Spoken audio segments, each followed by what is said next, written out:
Kisah Wisanggeni lahir. Alkisah di Istana Junggering Saloko. Bathara Guru duduk di singgasana. Didampingi di depannya ada Dewi Durga yang tampak menghasutnya. Bathara Brahma berdiri di depan Bathara Guru dengan wajah tertunduk.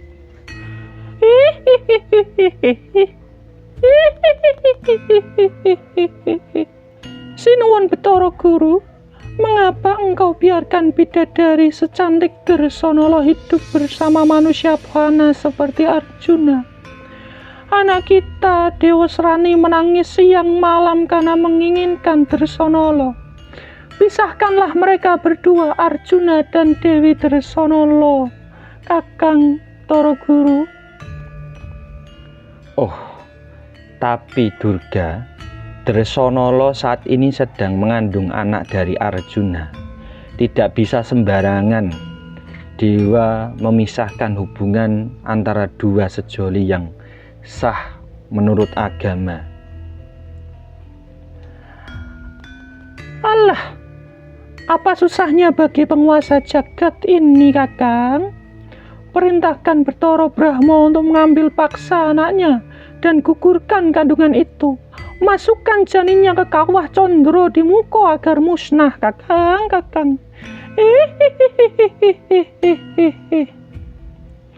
Bathara Guru menghela napas panjang, menatap dari Bathara Brahma. Brahma,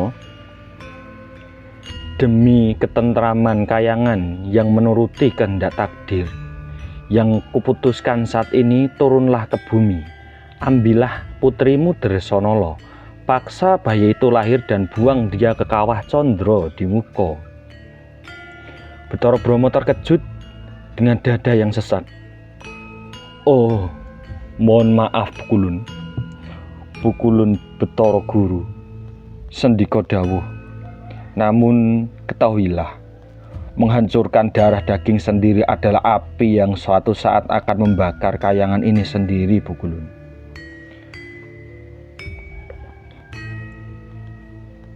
Brahma, perintahku adalah takdir, kamu harus melakukannya.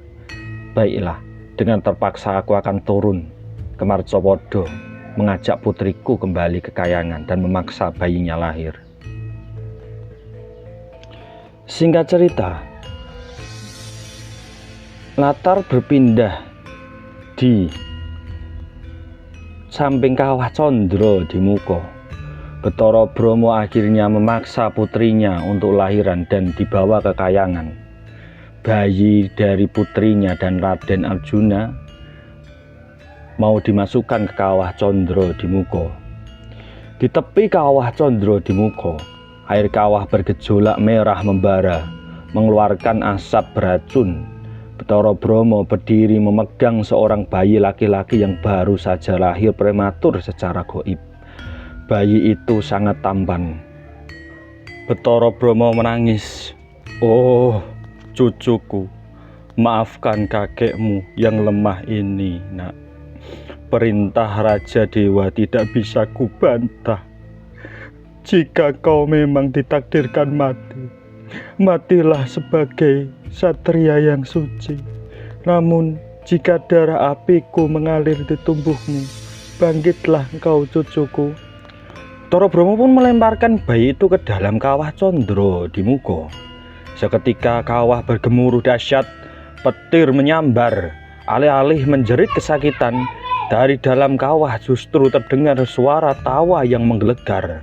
Air kawah yang beracun dan panas justru terserap ke dalam tubuh si bayi. Dalam hitungan detik, sosok bayi itu tumbuh menjadi seorang pemuda tampan dengan aura berapi-api. Dia melompat keluar dari kawah Condro di Muko. Bismillahirrohmanirrohim, cucuku. Aku terpaksa melemparmu ke kawah Condro di Muko. Om.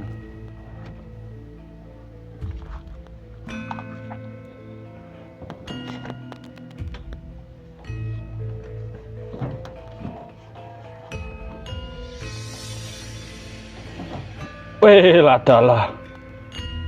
Wah.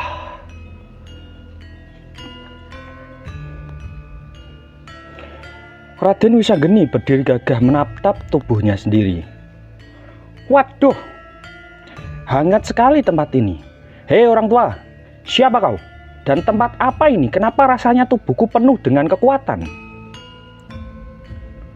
Tiba-tiba, seberkas cahaya putih turun. Sang Hyang Wenang menampakkan dirinya. Oh,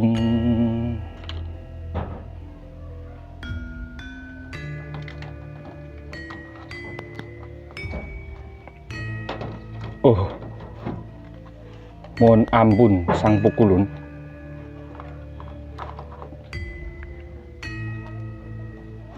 Sang Pukulun, Sang Hyang Bathara Wenang, hormatku kepada Sang Pukulun.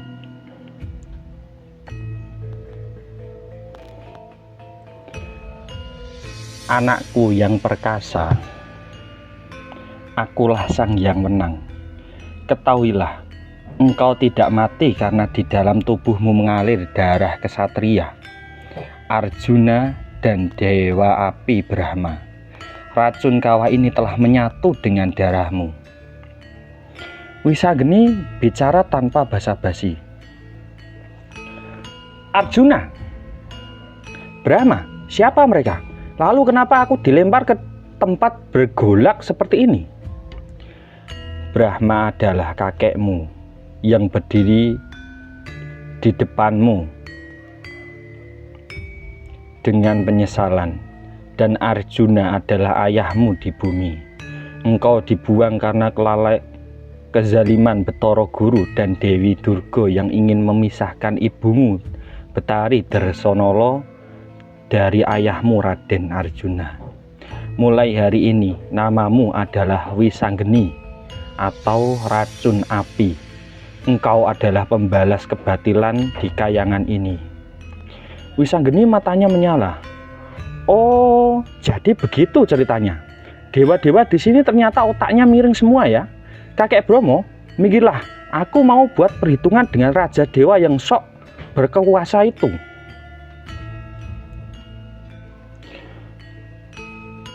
Alkisah kembali ke kayangan Jungring Saloko. Bathara Guru dan Dewi Durga sedang bersantai ketika itu. Tiba-tiba pintu gerbang kayangan hancur berantakan. Raden Wisanggeni masuk dengan berkaca pinggang. Dewa-dewa, mana yang namanya Bathara Guru atau Dewa Siwa dan Dewi Durga atau Betari Uma? Keluar kalian. Dewi Durga ketakutan tapi mencoba ketus. Kurang ajar. Makhluk lancang dari mana kau? Berani-beraninya berbicara tanpa unggah-ungguh di hadapan para dewa.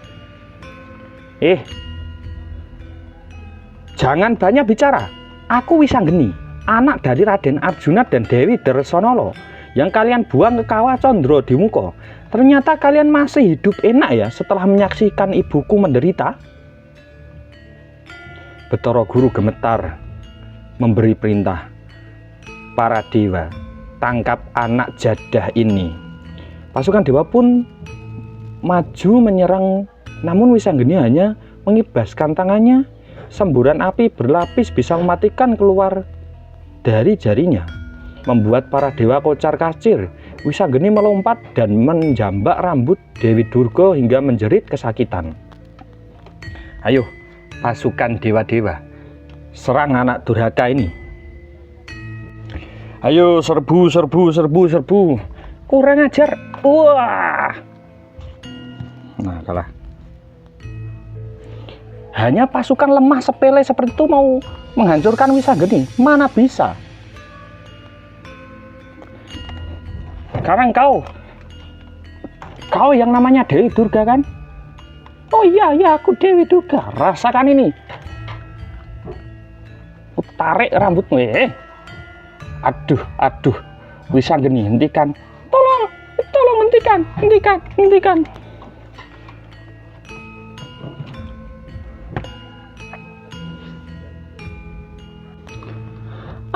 Ampun. Dewa Serani anakku, tolong ibumu. Prabu Dewasrani muncul mencoba menyerang Wisanggeni dari belakang. Namun Wisanggeni berbalik dan menendang Dewasrani hingga terlempar jauh dari kayangan. Oh, Kanjeng Ibu, aku mau bantu Kanjeng Ibu. Kau, manusia jahanam. Oh, kau yang namanya Dewasrani ya? Rasakan ini. Wah.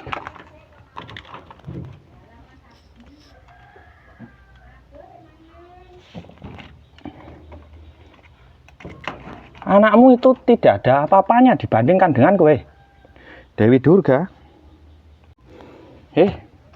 Dengarlah, Toro Guru. Dengarkan apa kata-kataku.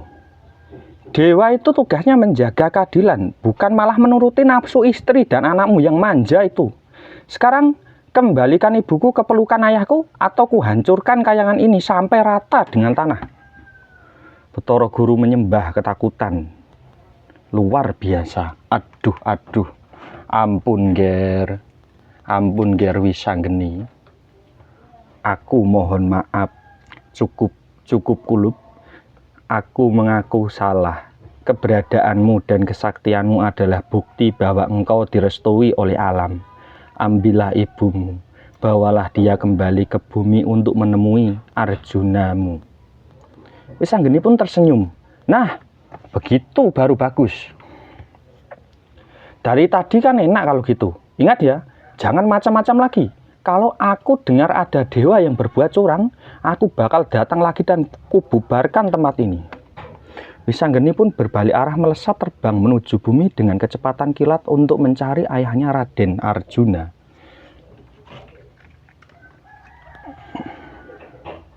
Aduh. Itu tadi kok sangat sakti anak itu.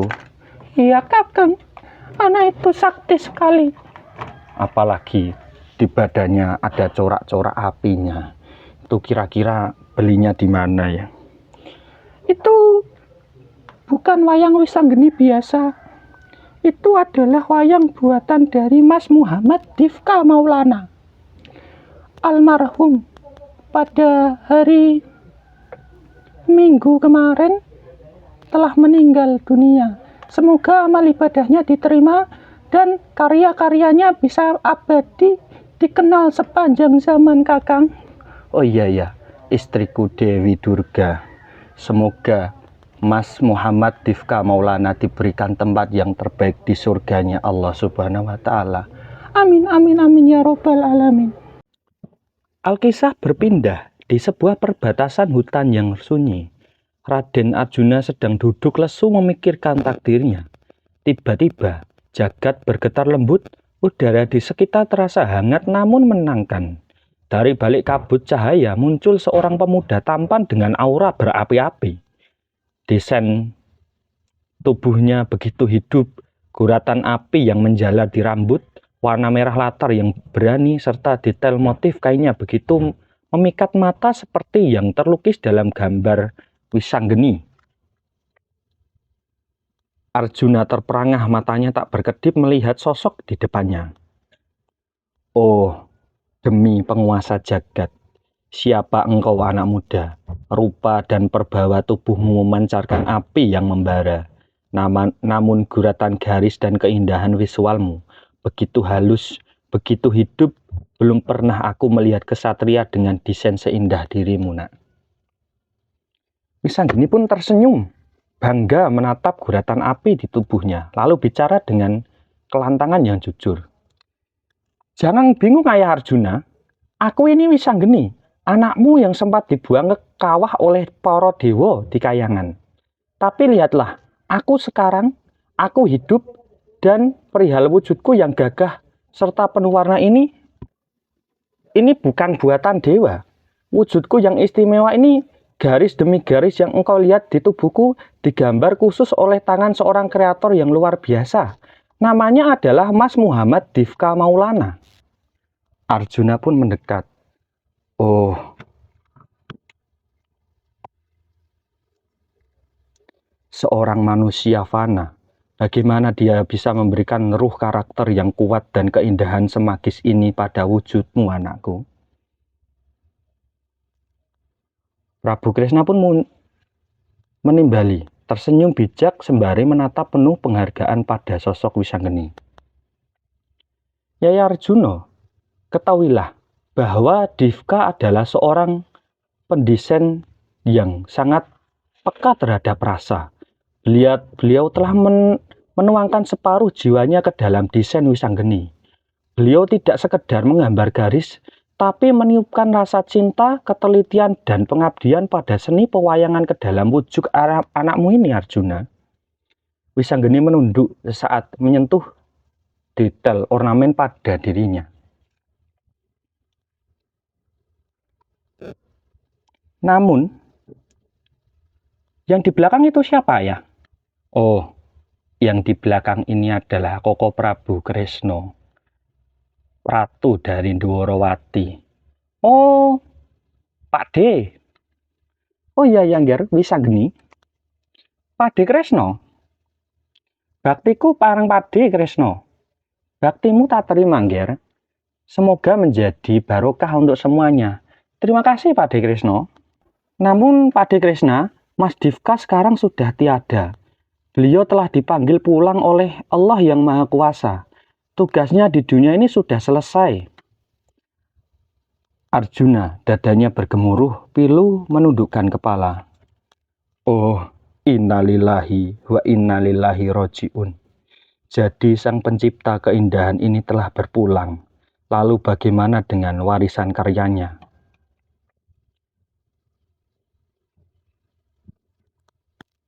Tubuh wadak manusia bisa terbujur kaku dan menyatu dengan tanah, Yai.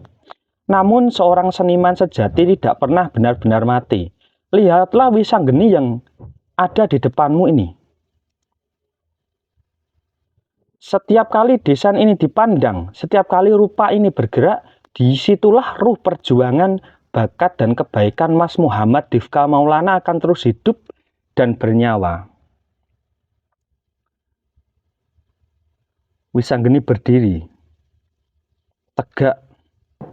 Wisanggeni menatupkan kedua telapak tangannya di dada, menguntai doa dalam yang tulus kepada Mas Muhammad Divka Maulana. Ayah Arjuna, mari kita berdoa bersama-sama mendoakan Mas Muhammad Divka Maulana semoga diberi tempat yang terbaik di surganya Allah. Oh ya, ayo Arjuna. Injih Koko Prabu. Mas Muhammad Divka Maulana, terima kasih telah menghidupkan aku menjadi seindah dan seagung ini. Engkau orang yang baik. Sekarang engkau sudah tidak lagi merasakan sakit, sudah tenang dan damai di sisi Allah Subhanahu wa Ta'ala. Karya indahmu di dunia ini akan terus dipakai, dijaga, dan menjadi saksi bahwa engkau pernah menorehkan warna yang luar biasa di jagat pewayangan. Semoga husnul khotimah, Mas Divka. Cahayamu akan abadi dalam setiap garis dan api Wisanggeni. Angin berembus lembut, seolah membawa pesan doa itu langsung menuju keabadian Wisanggeni. Berdiri dengan tegak, siap melangkah maju membawa warisan abadi dari sang kreator, Mas Muhammad Divka Maulana. Begitulah kisah dari kelahiran Wisanggeni. Semoga kisah ini bisa menjadi tuntunan sekaligus tontonan. Kurang lebihnya mohon maaf. Dan mari kita mendoakan bersama-sama Mas Divka Maulana yang telah berpulang ke rahmatullah. Semoga diberi tempat terbaik di surganya. Dan keluarga yang ditinggalkan diberi kekuatan dan kesabaran. Amin amin ya robbal alamin. Al-Fatihah. A'udzu billahi minasyaitonir rajim. Bismillahirrahmanirrahim. Alhamdulillahi rabbil alamin. Ar-Rahmanir-Rahim. Maliki yaumiddin. Iyyaka na'budu wa iyyaka nasta'in. Ihdinas siratal mustaqim. Siratal ladzina an'amta 'alaihim ghairil maghdubi 'alaihim waladdallin. Amin amin ya robbal alamin ayah. Amin amin ya robbal alamin. Amin amin ya robbal alamin.